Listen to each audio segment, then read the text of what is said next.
buenos días, amables oyentes. Tengan ustedes una hermosa mañana. Disfruten de todo este día. Aquí estamos para acompañarlos en el programa Caminemos Juntos, el espacio de CAF, un camino de desenvolvimiento espiritual. Tenemos un domingo espléndido, un sol radiante y un día especial, porque en realidad es un fin de semana largo, así que estamos hablando a todos los locales, a todos los que nos acompañan a la distancia y a todos los turistas que nos visitan. Que pasen un hermoso domingo y un hermoso lunes también, de vacaciones, ¿eh? Buen día para todos y esperamos que esta audición, este programa que iniciamos ahora, les sirva y sea útil para todos ustedes. Yo quería comentarles un poquito que hace 15 días que no aparecemos en el aire, puesto que el domingo pasado hubo un inconveniente y tuvimos ciertas ausencias. Así que ahora estamos con todo gusto, con todas las energías y todas las ganas para acompañarlos. Estamos con ustedes, Miguel, José, Manuel, el que les habla, y como siempre, en los controles, Roberto Pato Molina. Buen día, Roberto. Bueno, vamos al tema de hoy, que nosotros estábamos planteando los temas de meditación a lo largo de distintos programas que estuvimos haciendo. Los temas de meditación son 7 en CAF y el último de los temas, los dos últimos, de los temas, se denominan el velo de Ageia y la resurrección de Ges. El velo de Ageia tiene un efecto que se llama gozo. La resurrección de Ges tiene el efecto que se llama arrobamiento. ¿En qué consisten estos temas?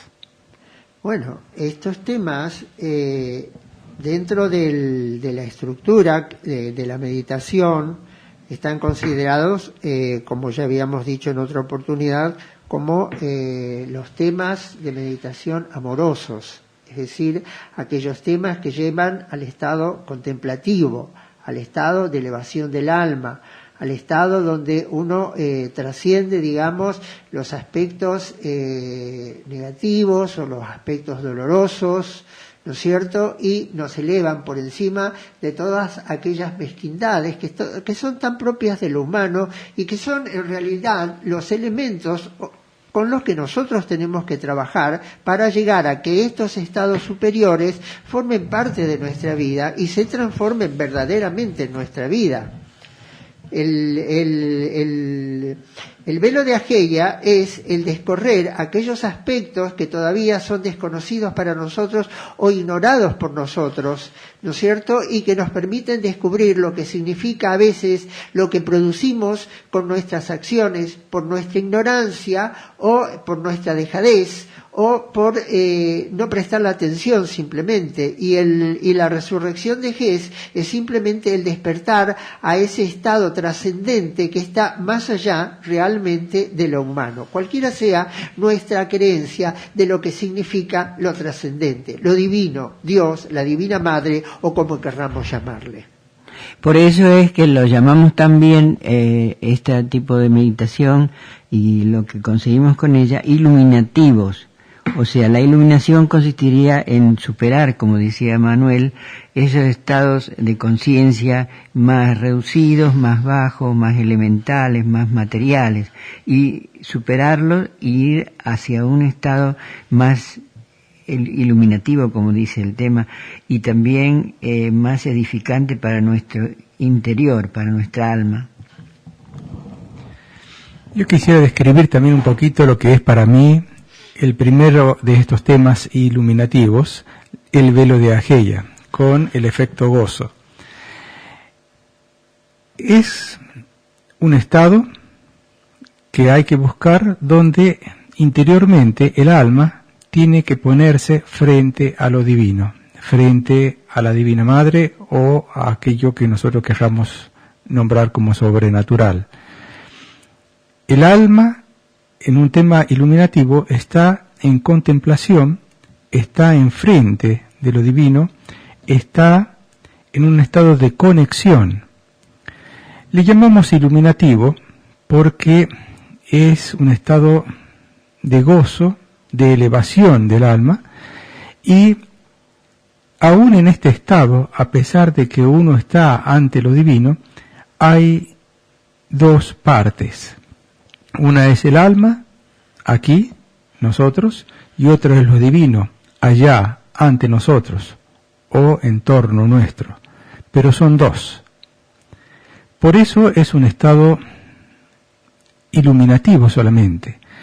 En el caso de la resurrección de Jes, procuramos un estado de unión. Procuramos que nuestra mente y nuestro corazón sea una unión. Es un estado unitivo. Ya no hay dos, es uno solo. Es la comunión del alma con lo divino. Cuando planteamos estos temas y este enfoque, el ejercicio de la meditación tiene que perseguir la culminación en ese tipo de estados. Es un ejercicio, no es quizás la unión en sí, pero en el ejercicio el alma se va predisponiendo a esos estados de unión. En los programas anteriores habíamos hablado que nosotros, por ejemplo, los ejercicios de meditación en CAF, cada uno lo puede organizar y desarrollar diariamente según su criterio. Pero dentro de los dos grandes criterios que existen está en que uno cada día puede desarrollar un tema de meditación, ¿no es cierto? O bien tomar un aspecto de la vida que le preocupe, ¿no es cierto? Y ese aspecto lo va meditando a través de todos los temas de meditación, que era un poco una práctica que nosotros estuvimos haciendo a través de este programa. Y habíamos tomado como un aspecto la ira o el enojo, ¿no es cierto? Bueno, ¿qué pasa cuando yo quiero llevar el enojo a aspectos o a temas que son realmente iluminativos, que no son para analizar aspectos dolorosos? Yo el enojo, cuando lo puedo llevar a la meditación o al tema del velo de Ageia, puedo descubrir, por ejemplo, cuando estoy meditando, que mi estado de enojo produce dolor en la otra persona, produce un alejamiento. Yo puedo ver cómo mi estado de enojo va alejando progresivamente a mi hija, va alejando progresivamente a mi subalterno, va alejando progresivamente a mi jefe y va creando como una barrera. Es decir, va creando todo un estado de separación que en realidad yo en el fondo no quiero crear. Es decir, estoy con bronca, estoy con malestar por algo que ha sucedido y que me molesta. Pero mi interés no es crear esa sensación. Sin embargo, cuando yo lo estoy meditando, yo descubro que en realidad lo que estoy produciendo con ese estado, ¿no es cierto?, es algo que va más allá de mi estado. Es decir, ¿qué es lo que produzco en el otro? Y si yo lo tomo, por ejemplo, en la resurrección de Jes, ¿no es cierto?, yo puedo descubrir que ese estado que yo estoy produciendo es el estado que hay miles y millones de personas en el mundo que lo tienen.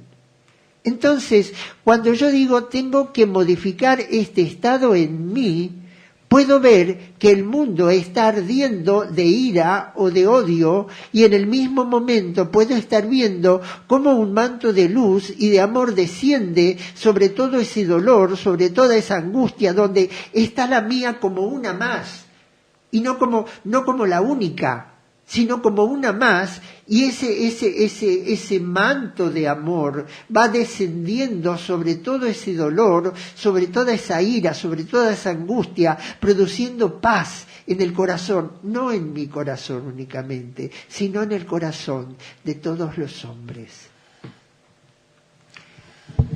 Por eso, sí, no, yo lo que opino, saliendo del tema que estamos estableciendo nosotros ahora, de la meditación afectiva y de el velo de Ageia y la resolución de Ges, es hacer una reflexión que viene al caso, y es que todos nosotros tenemos la necesidad de dar sentido a nuestra vida, de encontrar un significado que nos explique qué somos, dónde estamos y qué podemos hacer, sobre todo qué podemos hacer.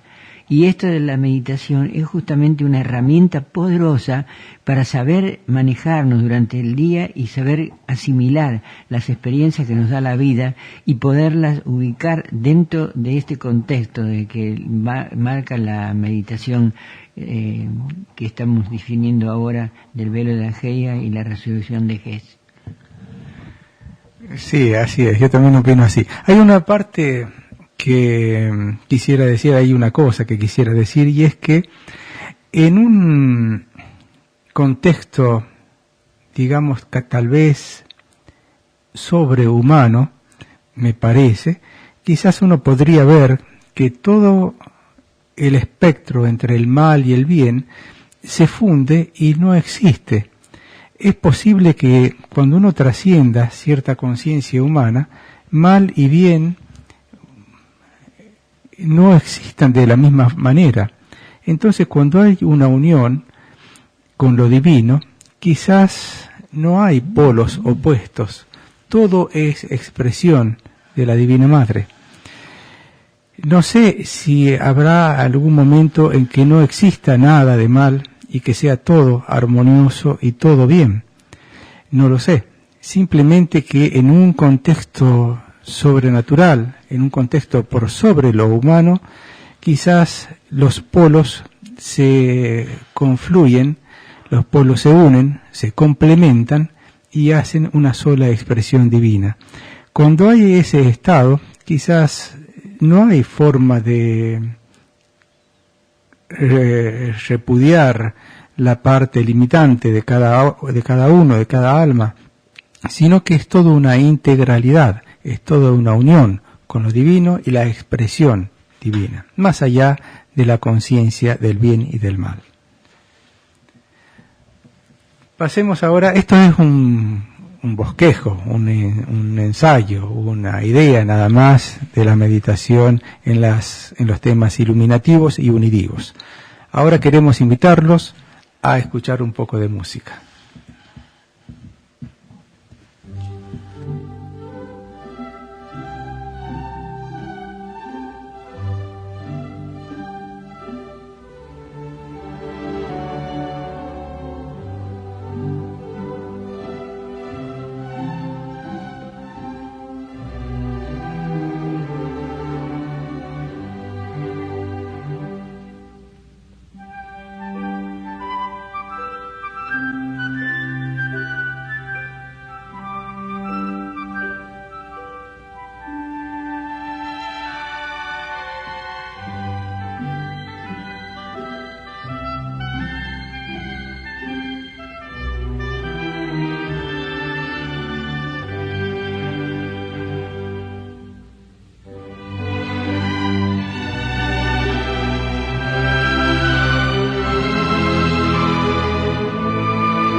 Escuchábamos recién el Humoresque del compositor checo Antonín Dvořák.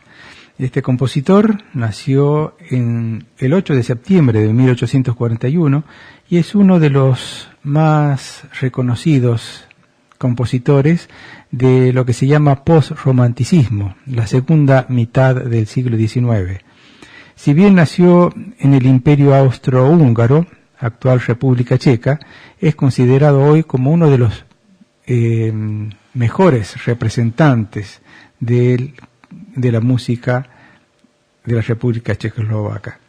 Entonces, Antonín Dvořák, fue Humoresque del compositor Antonín Dvořák. Quizás también muy conocido por otras sinfonías, como la del Nuevo Mundo, y enormes composiciones.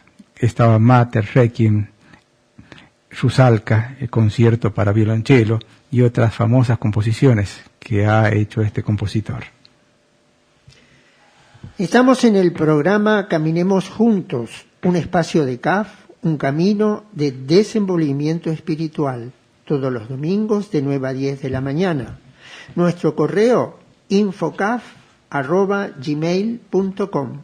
CAF se escribe C-A-F-H. La página de CAF, si quieren visitarla, www.caf.org.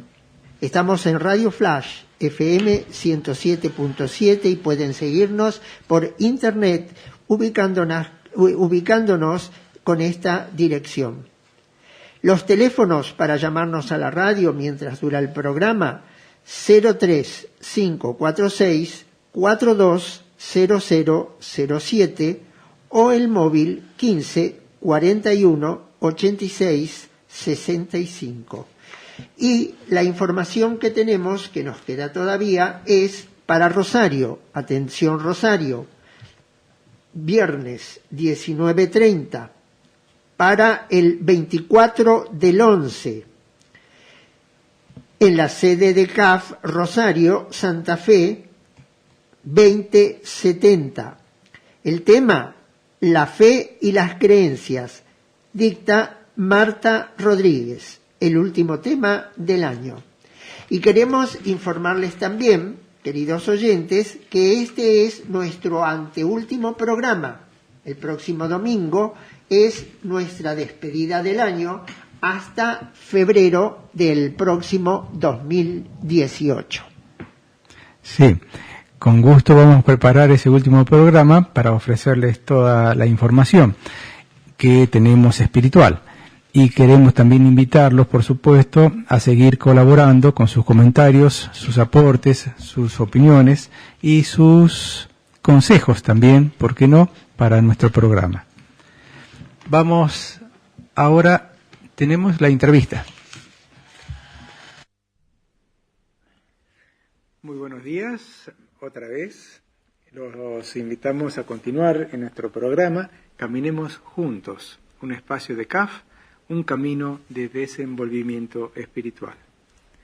Hoy tenemos aquí otra vez la visita de una docente, Marta Daiso, que ya nos ha visitado en otras oportunidades y ahora tenemos mucho más para preguntarle y para compartir con ella. Buen día, Marta, ¿cómo le va? Buenos días, José, que sea útil este diálogo. Siempre aclaro que muchas gracias y no me siento digamos, realmente capacitada para estos encuentros, pero reconozco el deseo de compartirlo.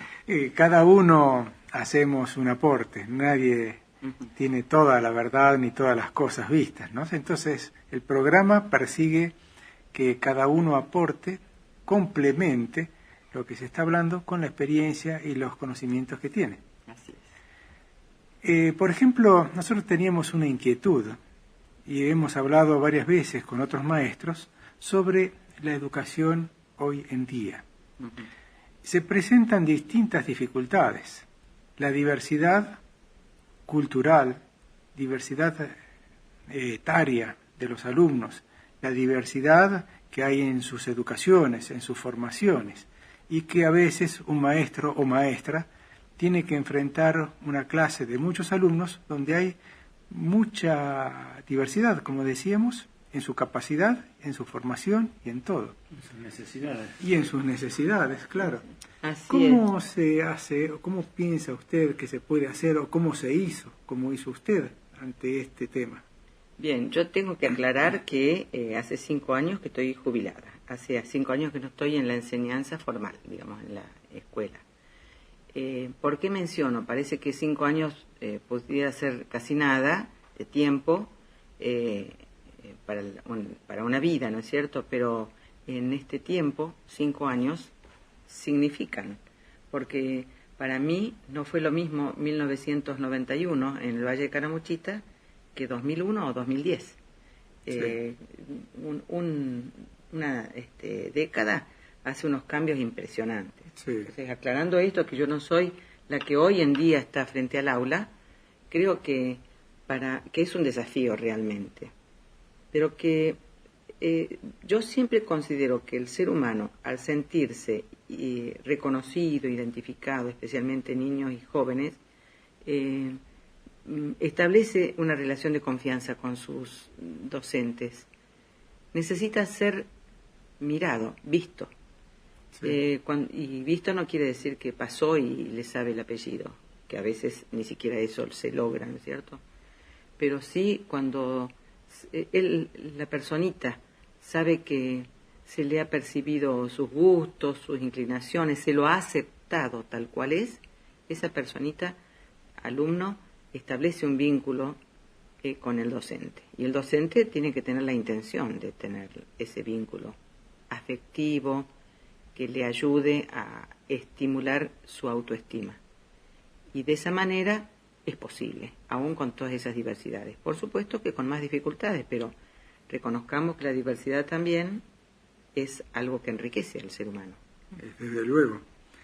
Además, entiendo que en esta época es importante tener esos espacios donde haya una comunicación con el alumno, que haya un vínculo, que haya una especie de acercamiento y comprensión entre docente y alumno, y que necesita eso un tiempo para que el docente pueda establecer un contacto, pueda tener un tiempo, pueda tener un espacio de comunicación y comprensión con el alumno.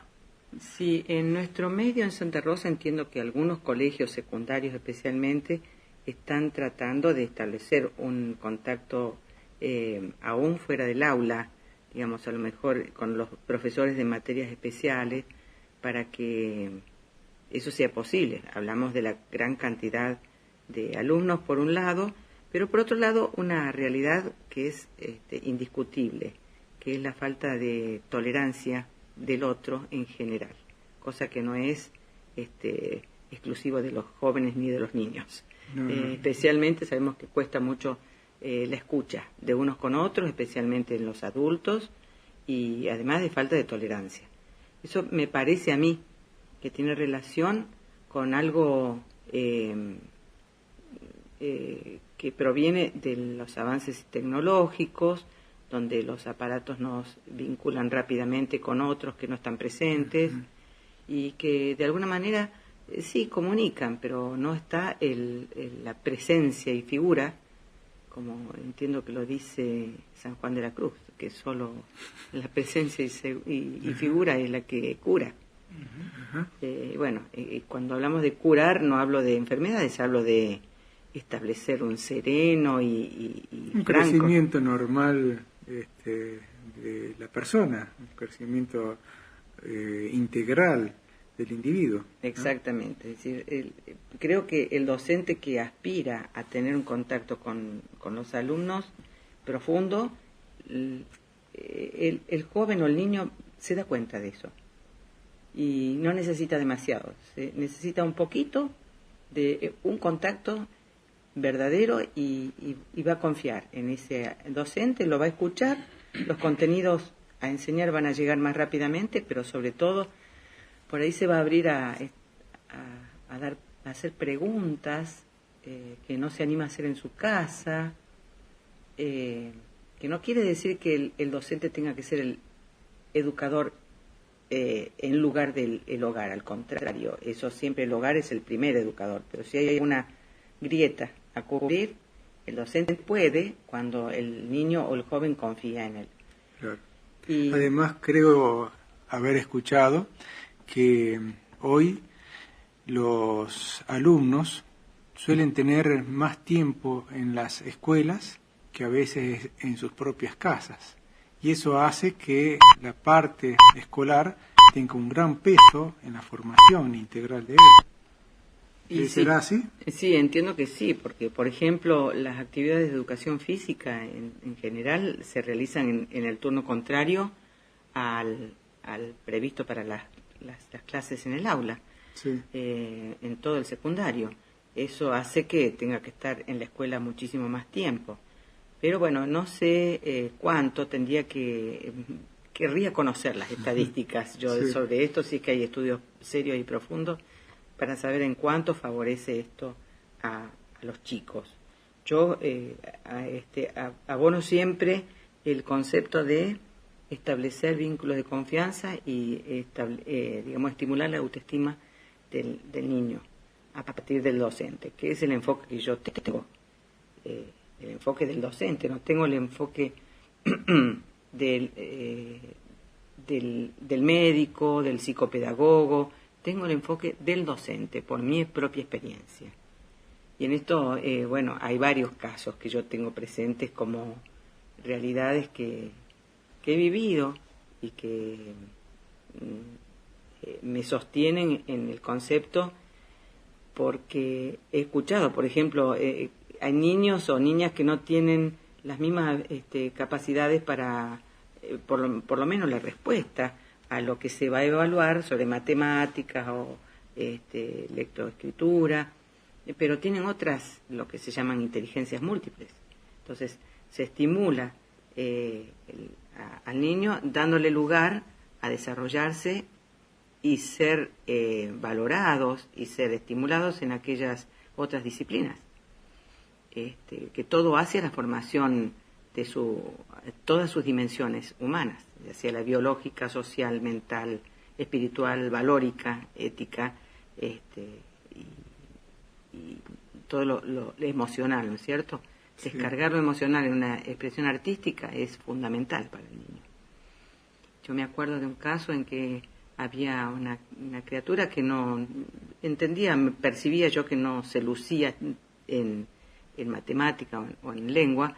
Yo daba música en ese caso. Pasó un tiempo y en un viaje que hacía yo en vacaciones, noté que estaba esta nena con su familia. Cuando me moví dentro del coche, escuché que la mamá le dijo a la nena: mirá, está la profe tal, de música, sí, y ella, muy tranquila, le respondió a la mamá algo que yo pude escuchar. Dijo: sí, la que me quería. Qué notable. Claro. Y yo no me puedo olvidar de aquello, porque siempre digo, bueno, se ve que en las pocas horas que tenemos los profesores de materias especiales con los chicos, esta criatura se dio cuenta. Sí. Además, desde las criaturas aparece siempre la honestidad, la frescura, la transparencia. No hay filtro en los chicos. Lo que dijo fue realmente sincero. Sí, lo tremendo sería que haya percibido lo contrario, claro, pero a lo mejor porque el docente se encuentra en la necesidad de evaluar, de poner un número en la valoración sí. de la tarea. Y si la personita no puede hacer la diferenciación entre esto es lo que este es el número que me corresponde en matemáticas, y no lo pone encima de su persona, eso es un detallecito que no lo podemos olvidar los docentes. Claro. Puede tener una influencia, digamos, contraproducente. Sería si el chico no está preparado para ese tipo de calificación. Claro, siempre la calificación numérica es toda se han establecido algunos debates sobre el tema, porque si bien es un estímulo para esforzarse, puede ser por un lado, y para alcanzar algunos objetivos, si el niño en algún punto se siente desvalorizado, ahí es donde juega un papel contrario a lo que se espera. Yo siempre considero que y es cuestión de leer experiencias. El afecto recibido, el afecto seguro por parte del adulto, abre todos los campos del conocimiento. Se está como tierra fértil para ser sembrado. Creo que pasa por ahí lo fundamental. Yo creo que también vale mucho la actitud del maestro o del profesor que pone, por ejemplo, una nota baja, pero a lo mejor lo hace con una sonrisa y con un aliento, y no con una mirada o un gesto que descalifique al niño. Yo creo que eso tiene mucho valor, tanto como, por ejemplo, la comparación. Usted nos decía en un momento que cada niño es único. Así es. Entonces, supongamos que hubiera un alumno que tiene un hermano que es más capaz que él. Entonces sería un gran error del maestro decirle, no sos como tu hermano. Claro, una comparación. Sí, a nadie le gusta que lo comparen. Creo que todos los presentes tenemos... Aquí estamos presentes como para saber que eso es así, indudablemente. No es linda la comparación, no es buena, no tiene ningún sentido, porque de hecho que somos todos distintos. Habría que ver, cada uno, además hay una frase común, es decir, si juzgas mis actos, ponte mis zapatos. Claro. Sí, Exactamente. tal cual he dicho. Hay una anécdota que yo recuerdo haberla leído en unos artículos, donde un alumno que se creía incapaz para las matemáticas, tuvo un profesor que puso unos videos en YouTube muy didácticos, y que este señor, este joven, que al principio no veía las respuestas ni comprendía las matemáticas por ningún lado, a medida que fue entendiendo los ejercicios y dándose cuenta cómo funcionaba todo, después resultó que empezó a gustar de las matemáticas y se hizo matemático. Ajá. Fíjese, creo que hay una, no anécdota, sino una historia en la que se cuenta que Einstein no era muy bueno en la escuela primaria. Así es. Yo conozco un caso realmente que hoy es uno de los gerentes que trabaja para Google, que era terriblemente desprolijo y detestaba escribir en el cuaderno, porque bueno, se ve que su pensamiento iba por otro lado, pero después fue considerado casi superdotado, y bueno, su tarea hoy en día es esa. Y en su primaria no se destacó, así que a veces cada uno es diferente. Caminamos juntos, como dice el programa, pero no caminamos todos de la mismísima forma. Por supuesto, así es. No con el mismo paso. Vamos con distintos pasos. Sí. Después yo quería mencionar algo brevemente que a mí me ha sorprendido, que algunos pensadores hacia finales del siglo XX llamaban a la situación humana como el fin del estado estable, como que todo lo que sigue va a ser permanentemente cambiante. Claro, sí. Creo que estamos vivenciando eso. Sí, se nota. Ahora, padres y maestros, aceptar de plano eso es una manera que creo que lleva al caos y a la anarquía. Y otra forma es decir, esto está pasando, pero las dimensiones, todas las dimensiones del ser humano son las mismas y hay que cuidarlas, que estén desarrollándose particularmente y no sea todo un aparente caos. Es decir, esto de la falta de tolerancia, esto de las urgencias, esto de quiero las cosas ya, porque los aparatitos nos dan respuesta ya, Sí. No puede trasladarse a la vivencia humana en forma constante. Después de todo, el aprender es una de las vivencias más hermosas que podemos tener, Sí. y que nos acompaña toda la vida, hasta el último día. Con la capacidad de aprender siempre. Exactamente.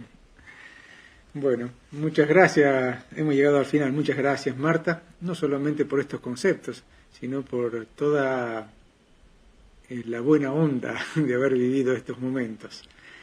Y Le dejamos abierto el micrófono por si quiere decir algo a la audiencia. Yo lo que puedo decir a la audiencia es que soy apasionada por escuchar experiencias de educación donde se haya vivido ese vínculo hondo, porque hay cada vivencias maravillosas que nos siempre terminan haciéndonos sonreír y ensanchar el corazón.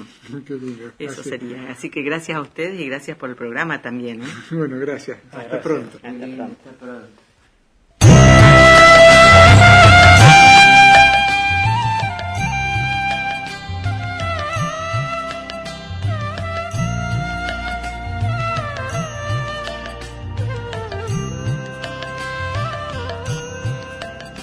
আমার সোনার বাংলা, আমি তোমায় ভালোবাসি।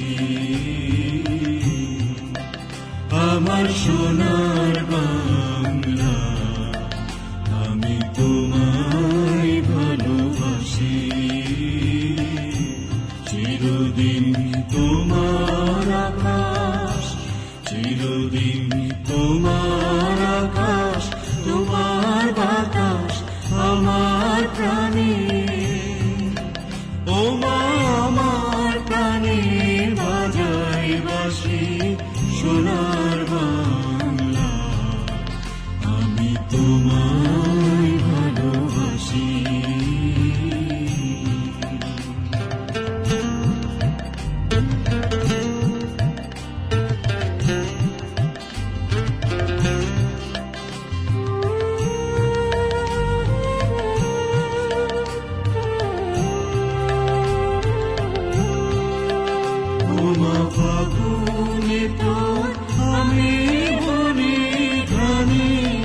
পাগল করে মরি হায় হায় রে ও মা আগুনে তোর আমি বনে ঘরে পাগল করে ও মায়া ঘ্রাণে তোর ভরা খেতে কি দেখেছি আমি কি দেখেছি মধুর হাসি সোনার বাংলা, আমি তোমায় ভালোবাসি।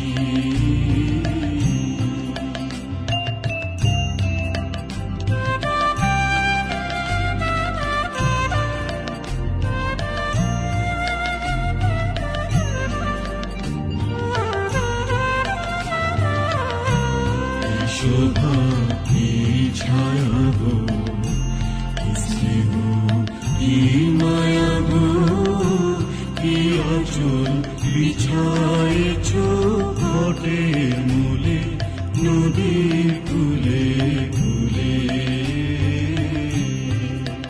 মা তোর মুখের বাণী আমার কানে লাগে সুধার মতো, মা তোর বদন খানি ভুলি ভুলি আমি নয়ন, ও মা আমি নয়ন জলে ভাসি সোনার বাংলা, আমি তোমায় ভালোবাসি। চিরদিন তোমার আকাশ, চিরদিন তোমার আকাশ, তোমার বাতাস আমার প্রাণে, ও আমার প্রাণে বাজায় বাঁশি সোনার বাংলা, আমি তোমায় ভালোবাসি।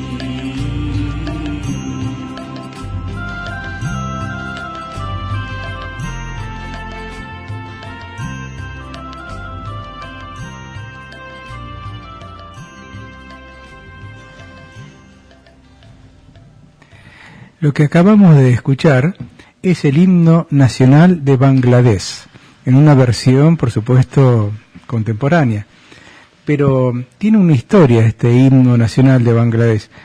Fue escrito por el poeta indio, Rabindranath Tagore, hacia 1905 o principios del siglo XX, pero recién en 1972 fue adoptado como himno nacional de Bangladesh. Rabindranath Tagore había nacido en Bengala, en Calcuta, Bengala, India, y ha sido un personaje multifacético, especialmente artista, escritor, poeta, pintor, músico, educador, filósofo, una persona muy, muy completa, y que vamos ahora a hablar de él. Pero vamos a recordar que estamos en el programa Caminemos Juntos, un espacio de CAF, un camino de desenvolvimiento espiritual, todos los domingos de 9 a 10 de la mañana. Estamos en nuestro anteúltimo programa del año. Nuestro correo infocaf@gmail.com. CAF se escribe C-A-F-H. Estamos transmitiendo en Radio Flash FM 107.7 y nos pueden seguir con esta dirección por internet. Los teléfonos para comunicarse con nosotros por la radio es durante el programa 03546 420007 15 41 86 05. Muy bien, y bueno, ahora seguimos. Vamos con Rabindranath Tagore. Rabindranath Tagore, sí señor. El poeta indio. Los datos rápidos. Primero, Rabindranath nació en Calcuta, que es provincia de Bengala, en 1861 y falleció en un lugar llamado Santiniketan en 1941. Escritor indio. Es quizás el más prestigioso escritor indio de comienzos del siglo XX. Era de origen noble y era el último de una familia muy numerosa, el último de 14 hermanos. Esa familia consagrada a la renovación espiritual de Bengala y que se educó con su padre en el retiro que éste tenía en ese lugar que ya nombramos, Santiniketan. En 1878 fue enviado a Gran Bretaña, donde estudió literatura y música. En realidad, él perteneció a toda una familia de intelectuales. Siempre estuvo rodeado de música, de teatro. Intelectuales y artistas. Sí, de artistas. Era una familia muy dedicada, muy relacionada con el arte. Indudablemente ese era su ambiente, en ese ambiente se formó. Él pertenecía de alguna manera a la vanguardia india y pertenecía a lo que se llamó el Renacimiento hindú en los principios de 1919, que fue el Renacimiento cultural hindú, ¿no es cierto? Y tanto él como sus hermanos hicieron sus aportes, tanto en todos los niveles culturales, y él en particular, como lo había mencionado José, en las distintas manifestaciones de la cultura, la pintura, sobre todo la música, la poesía, el teatro, y dentro de la escritura en los distintos tipos de escritura, ya sea en la prosa, en el verso, en los escritos cortos. Prácticamente revolucionó toda la parte literaria de Bengala en su época. Una de las cosas más importantes que él realizó y de que le absorbió gran parte de su vida es la fundación, en 1901, la fundación de una escuela en Santiniketan, Hogar de la Paz, quiere decir, en la que estructuró su sistema pedagógico que defendía la libertad intelectual del ser humano. En ese lugar, Santiniketan, él estableció como una escuela o un instituto, un lugar Hogar de la Paz, le llamaba, en la que estructuró un sistema pedagógico que defendía la libertad intelectual del ser humano. También es importante, y esto lo vimos en un videíto de YouTube, donde un doctor español especializado en la obra de Rabindranath Tagore decía que él fue el iniciador de la lucha por los derechos de la mujer en la India. Imagínense en esa época, 1901, 1904, donde empieza, él está ya considerando que la mujer debe salir de la posición en la que se encontraba para tener una educación, una formación escolar, artística e intelectual que en ese momento era prácticamente vedada para las mujeres. Él fue uno de los primeros iniciadores de este movimiento. Después continuó más adelante también Mahatma Gandhi. Claro, Mahatma Gandhi después toma esa bandera y la sigue adelante, y a partir de ahí en realidad lo consideran a Gandhi como el primer precursor de ese movimiento, pero en realidad fue Tagore el precursor de ese movimiento. Él lo tuvo... Tagore se relacionó con muchísimos famosos de la época y también en particular con Gandhi. Y Gandhi decía de él, es el gran intelectual de la India, así lo consideraba. Un aspecto que era muy importante es que él tomó, digamos, de la cultura inglesa lo que consideraba más importante y de la cultura india lo que él consideraba más importante, pero nunca se identificó con ninguna de las dos totalmente. Tomó de las dos lo más importante y hizo de ella lo suyo. Eso fue lo interesante, porque no se casó con ninguna de las dos cosas. Y cuando hablamos de Santiniketan, como mencionaba anteriormente, en los últimos años de su vida, él prácticamente dedicó todo el tiempo que él disponía a prácticamente a su escuela.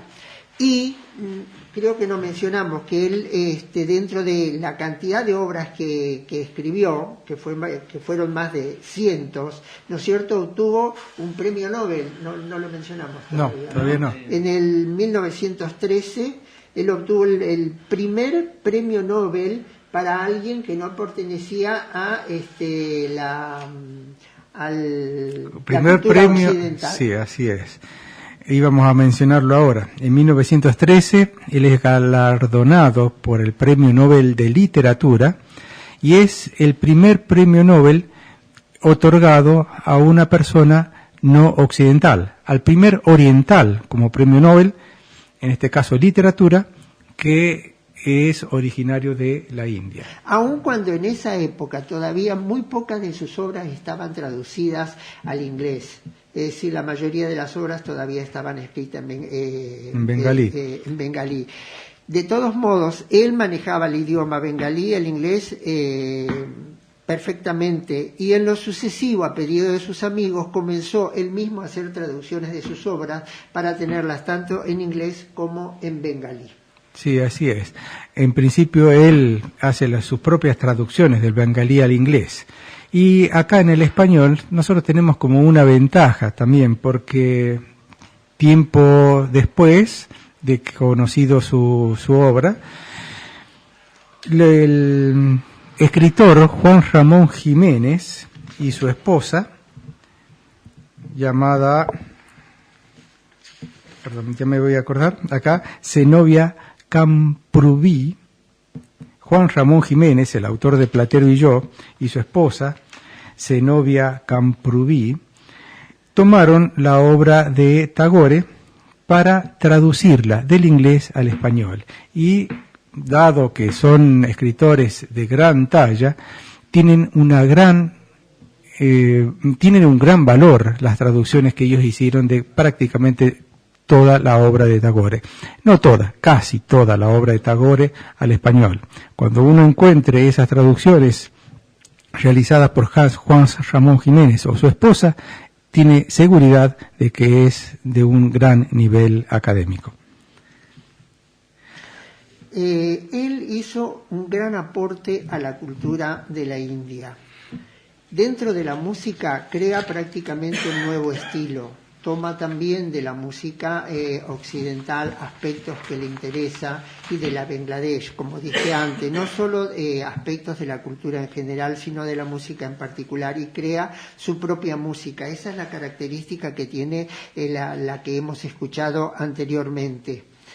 Y hay un aspecto que queremos destacar fundamentalmente porque él relaciona todos los aspectos del arte y en particular la de la música con un sentido de la espiritualidad. Él decía que la música en particular es un camino hacia la espiritualidad. Él escribe en varios idiomas y fundamentalmente en bengalí y después, como ya dijimos antes, empiezan sus traducciones al inglés.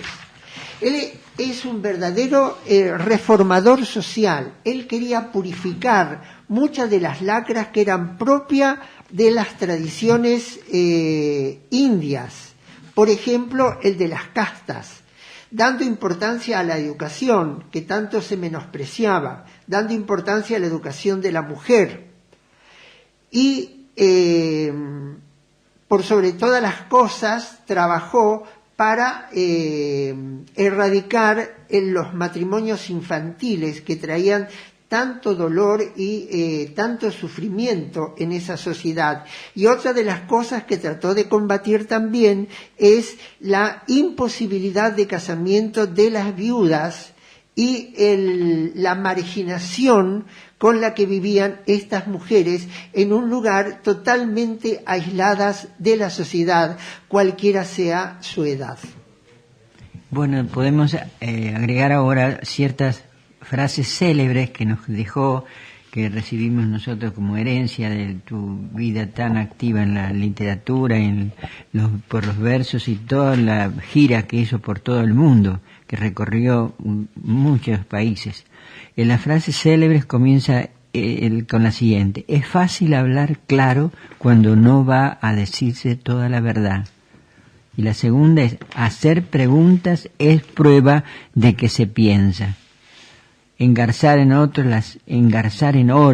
las alas del pájaro y nunca más volverá al cielo. Como se decía recién, Rabindranath Tagore ha tenido una gran trayectoria por todo el mundo, unos grandes viajes alrededor de todo el mundo prácticamente. Y a lo largo de su vida tuvo también múltiples contactos a través de esos viajes, contactos con otros intelectuales de su tiempo. Por ejemplo, Henry Bergson, Albert Einstein, con quien se reunió varias veces, Robert Frost, Mahatma Gandhi, también varias veces, Thomas Mann, George Bernard Shaw, Victoria Ocampo, Orson Welles y Romain Rolland. También acá, Albert Einstein ya lo hemos dicho. Dentro de esto dijimos Victoria Ocampo, porque también estuvo en la Argentina. Rabindranath Tagore, una vez que venía hacia Perú en realidad, tuvo una descompostura física y tuvo que quedarse en Buenos Aires durante 2 meses. Esos 2 meses estuvo en una residencia de la escritora Victoria Ocampo, quien lo atendió, estuvo cuidándolo y él la visitaba con cierta frecuencia. Así fue que después también, más adelante, en una exposición en París sobre la obra de Tagore, vuelven a encontrarse en ese momento en aquella ciudad. Tiene también unos poemas dedicados a Victoria Ocampo con toda un nivel de agradecimiento y de respeto hacia la persona y hacia la Argentina. Él era, digamos, un culturista incansable. Comenzó a pintar a los 60 años. Hizo casi 3.000 obras pintadas a partir de esa edad. Vaya si trabajaba. Hizo muchísimas historias cortas, que era un género totalmente desconocido en Bangladesh en esa época, y comenzó a escribirla a los 16 años. En política Bueno, hay muchas cosas que son observables respecto a esto, pero digamos sintéticamente su posición critica la civilización occidental en su relación con Oriente y su postura es totalmente antinacionalista. Él consideraba que la postura del hombre tiene que ser frente al mundo y no como frente a las naciones. Rechaza la violencia como recurso para que el hombre pueda alcanzar su libertad. Para finalizar, digamos que falleció el 7 de agosto de 1941 a la edad de 80 años. Toda su vida, si bien dentro de lo político puede ser cuestionable, ha sido una obra totalmente ofrendada al arte y a la filosofía. Y tenemos, como decíamos recién, en español, muy buenas traducciones y recomendamos su lectura porque da una amplitud de conciencia, una amplitud para comprender otras culturas y otras formas de vida que hay en todo nuestro planeta. Hay un aspecto que se nos pasó destacar porque responde a una fecha anterior, pero que marca, digamos, su posición como hombre. En 1919,